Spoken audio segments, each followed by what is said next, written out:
Will மட் B stronger தென் skill. So இந்த இது அந்த வில் பவர் இருந்ததுன்னா கண்டிப்பாக சாதிக்கலாம். ஜி கிறிஸ் டிவி நேயர் அனைவருக்கும் வணக்கம். இன்றைய அடுத்த பேட்டியில் பேசக்கூடிய தலைப்பு, நான் சில பிரபலங்களின் பெயர்களை சொல்லும்போதே உங்களுக்கு யூகிக்க முடியும். முகமது அலி, மைக் டைசன், இந்த பெயர்களை கூறும்போதே குத்துச்சண்டை பற்றி பேசப்போகிறோம் என்று அனைவருக்கும் தெரியும். குத்துச்சண்டை போட்டியிலே 16வது வயதிலே ஸ்டேட் சாம்பியன் ஆகும், 17வது வயதில் நேஷனல் சாம்பியன் ஆகும், அடுத்து 18வது வயதில் உலக அரங்கில், அதாவது ஒலிம்பிக்ஸிலும் அதே நேரத்தில் உலகக்கோப்பை அரங்கிலும் விளையாடியவர். அவரைத்தான் இன்று பேட்டி காணப்போகிறோம். அவர் அர்ஜுனா அவார்டி, இப்பொழுது சதர்ன் ரயில்வேயில் அசிஸ்டன்ட் ஸ்போர்ட்ஸ் ஆஃபீஸராக வேலை செய்பவர். அவர்தான் திரு வெங்கடேசன் தேவராஜன். இந்த பேட்டிக்கு திரு பி தேவராஜன் அவர்களை ஜி கிறிஸ் டிவி சார்பாக அன்புடன் வரவேற்கின்றேன். வணக்கம் சார். சார், என்னுடைய முதல் கேள்வி, உங்களை பார்த்தா பாக்ஸர் மாதிரி தெரியல சார். பாக்ஸிங் வந்து பார்த்தா தெரியாது சார், பஞ்ச் பண்ண தான் தெரியும். பாக்ஸரு பஞ்ச் பண்ண ஆரம்பிச்சிடாதீங்க முதல் கேள்வியிலேயே. இல்லை சார், பொதுவாக நீங்கள் வந்து ஏர்லி 70s பிறந்திருக்கீங்க. 80s எல்லாமே அப்போ வந்து பொதுவாக வந்து கிரிக்கெட்டு, ஃபுட்பால், டென்னிஸ் அப்படி தான் விளையாட தோணும். பேரண்ட்ஸும் அதுதான் என்கரேஜ் பண்ணுவாங்க. ஆனால் நீங்கள் வித்தியாசமாக குத்துச்சண்டை, அதாவது பாக்ஸிங்கில் எப்படி நாட்டம் வந்தது? சார், இது பாக்ஸிங் அந்த நேரத்தில் வந்து பாக்ஸிங்னாலே ரொம்ப ஃபேமஸானது எதுனா முகமது அலி. சென்ற நூற்றாண்டின் சிறந்த விளையாட்டு வீரர் சொல்லிட்டு அவரை தேர்ந்தெடுத்தாங்க. எங்கள் அப்பா வந்து பாக்ஸிங்குடைய முகமது அலியுடைய மிகப்பெரிய ஃபேன் அவர். ஸோ அவருக்கு வந்து அவர் பாடி பில்டரு, நேஷ்னல் மெடல் எடுத்திருக்காரு, மிஸ்டர் தமிழ்நாடு, மிஸ்டர் சென்னைலாம் வாங்கியிருக்காரு. யங் மேன் இந்தியன் அசோசியேஷன் YMIயில் தான் அவர் ப்ராக்டிஸ் பண்ணார்.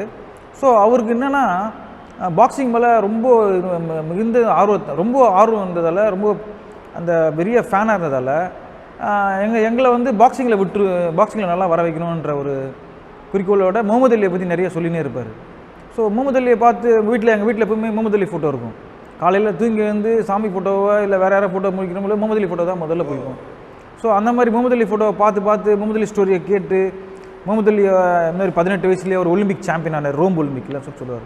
ஸோ அதெல்லாம் கேட்டு வந்ததால் சின்ன வயசுலேயே அந்த பாக்ஸிங் நாங்களே வந்து இந்த கையில் டவல்லாம் சுற்றி இருந்து ஃபைட் பண்ணுறது, நானும் என் தம்பியும், அதெல்லாம் அவங்க ஃபோட்டோஸ், ஈவன் டிஷர்ட்டுக்குள்ள எங்கள் அப்பா முகமது அலி டிஷர்ட்லாம் வாங்கி கொடுத்தாரு.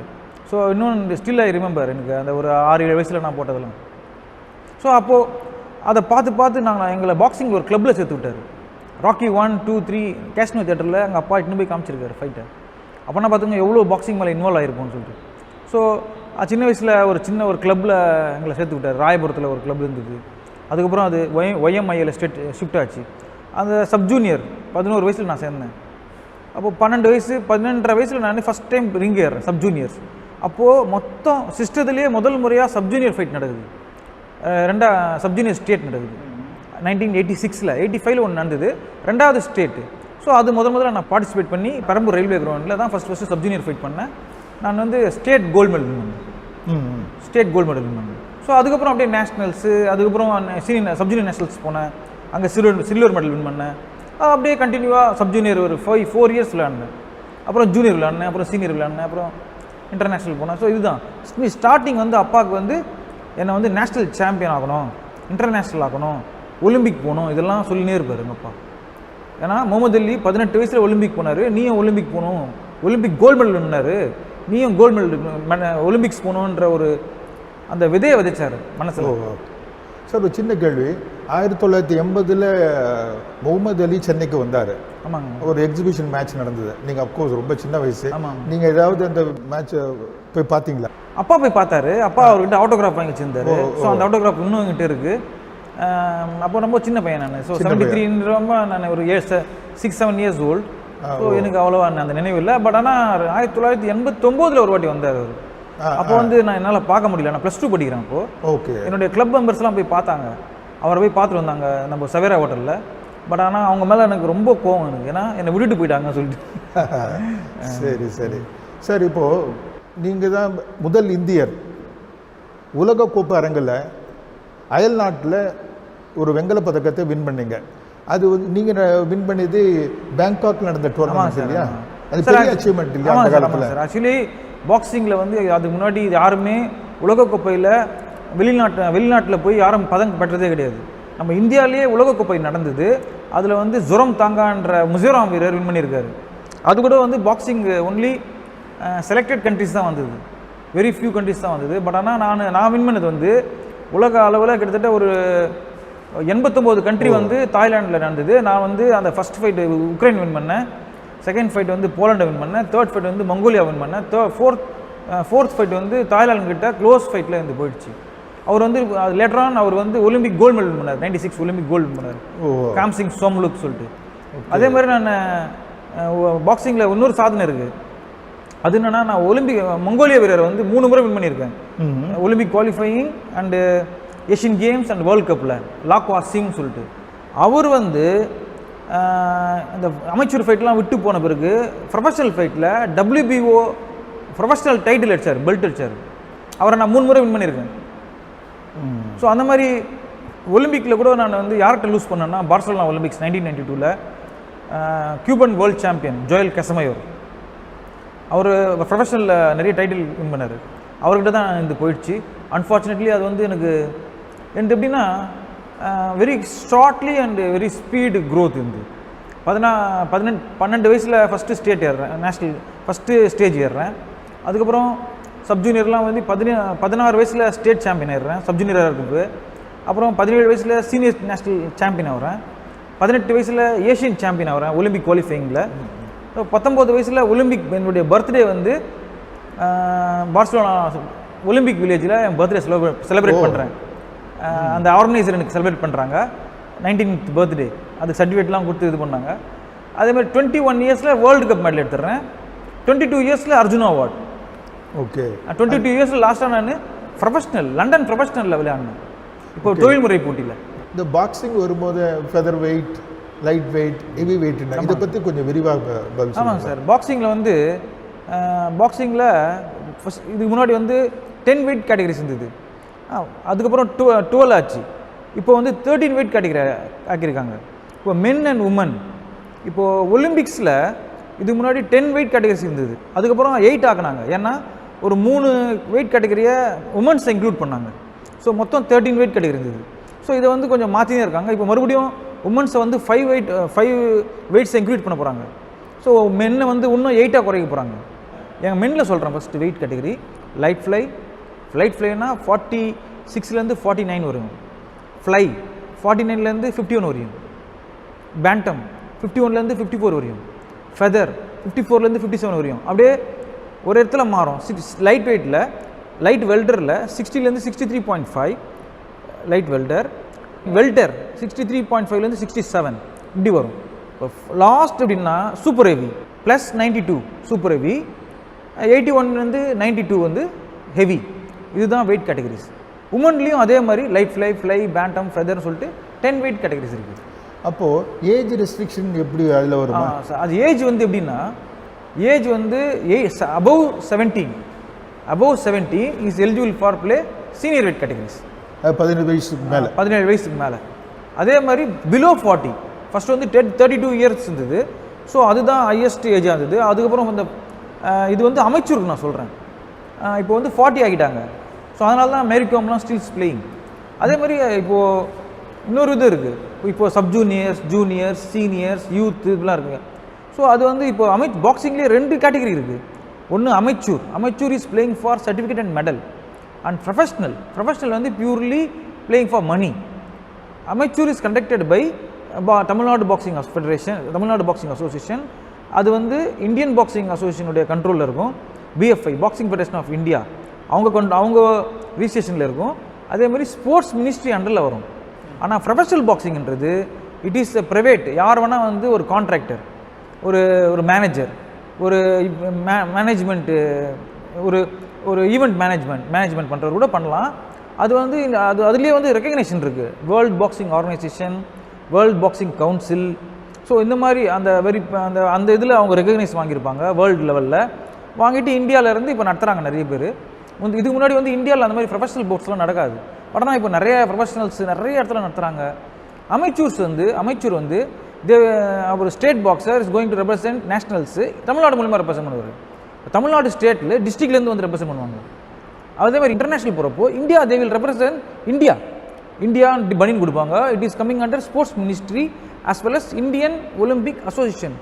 அவங்க அண்டரில் வந்து பார்ட்டிசிபேட் பண்ணுறது தான் இந்த சிஸ்டம். இப்போ 1984 நீங்கள் பிரான்ஸ் மெடல் வின் பண்ணீங்க.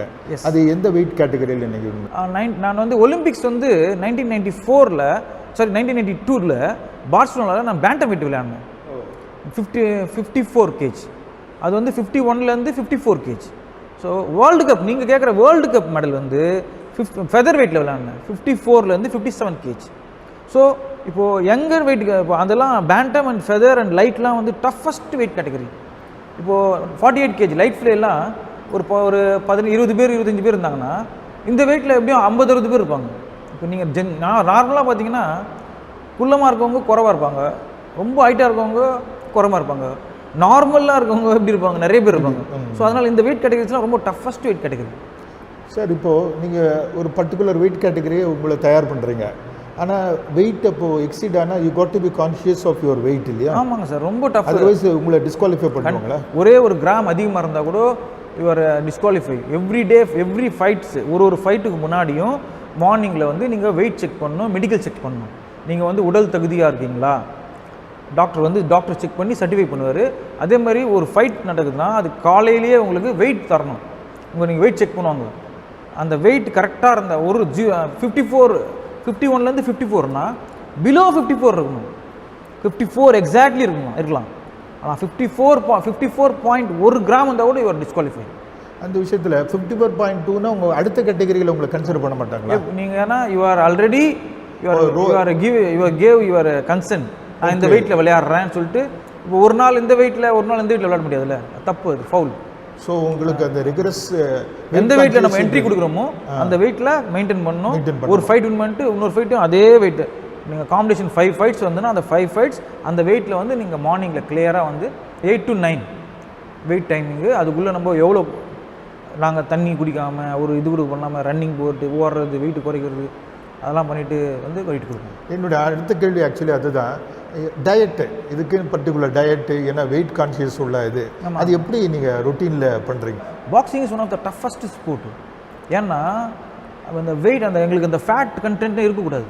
நாங்கள் வந்து இப்போது பால் சாப்பிட்றது கூட யோசித்து சாப்பிடுவோம். வெரி ஆயில் ஃபுட் அவாய்ட் பண்ணுவோம். அதே மாதிரி ரொம்ப ஹெவி ஃபுட்டு அவாய்ட் பண்ணுவோம். லைட் ஃபுட்டு, ஜூஸஸ் இதெல்லாம் சாப்பிட்டு அந்த வெயிட்டை காமிக்கிறதுக்குள்ளே நைட் 1 மணிக்கு 2 மணிக்கெலாம் எழுந்து ஓடி அப்படியே தூங்கிட்டு காலையில் வெயிட்டு ஒரு சொட்டு வாட்டர் இது பண்ணால் கூட எங்களுக்கு அந்த வெயிட் அதிகமாக காமிக்கும். ஸோ அந்த மாதிரிலாம் நிறைய கஷ்டப்பட்டு வெயிட்டு காமிச்சிட்டு தான் பாக்ஸிங் போடுவோம். மறுபடியும் இப்போ வின் பண்ணிட்டோம்னா மறுபடியும் மறுநாள் ஃபைட் இருந்தால் காமிக்கணும். அதுதான் ஒரு பெரிய டிஃபிகல்ட். வெயிட்டை கொடுத்துட்டு ஃபைட் பண்ணுறப்ப நல்லா சாப்பிட்டுக்கிட்டு பண்ணலாம். அந்த ரிக்வயர் ஆகிடுச்சுன்னா மறுபடியும் ஒரு 3-4 கேஜி ஏறிடும். மறுபடியும் நைட்டு ரன்னிங்லாம் போயிட்டு மறுபடியும் வந்து குறைச்சி பண்ணிட்டு வெயிட் காமிக்கணும். ஸோ வெரி டஃப் இது. சார் பொதுவாக இந்த ஒரு ஃபைட் எடுத்துங்க, எவ்வளோ நேரம், எத்தனை ரவுண்டு இது நடந்து டிக்ளேர் பண்ணுவாங்க? இப்போது அமெச்சூர் பாக்ஸிங் இப்போது red and blue corner rule பிரகாரம் ரெட் அண்ட் ப்ளூ ரெஃப்ரி வந்து ஒயிட் போட்டுருப்பார். இப்போது ஒரு ரவுண்டு வந்து 3 நிமிஷம், ஒரு ரவுண்டு வந்து 3 நிமிஷம், 1 நிமிஷம் ரெஸ்ட்டு, அதுக்கப்புறம் 3 நிமிஷம், அதே மாதிரி 1 நிமிஷம் ரெஸ்ட்டு, 3 நிமிஷம், 3 ரவுண்ட் நடக்கும். அந்த 3 ரவுண்டில் யார் வந்து வின் பண்ணுறாங்களோ அவங்க ஒருத்தர் தான் வின்னர். ட்ராலாம் கிடையாது அமெச்சூரில். ஆனால் ப்ரொஃபஷ்னலில் 6 ரவுண்ட்ஸ் இருக்குது. சேம் இதே மாதிரி தான் 3 minutes and 1 minute rest. 6 rounds இருக்குது, 8 ரவுண்ட்ஸ் இருக்குது, 10 ரவுண்ட்ஸ் இருக்குது, 12 ரவுண்ட்ஸ் இருக்குது. டைட்டில் பவுட்லாம் 12 ரவுண்ட்ஸ் நடக்கும். இப்போது மேவெதர், மேனி பேக்கியோ இவங்கெல்லாம் விளையாடுறாங்க பாருங்கள்.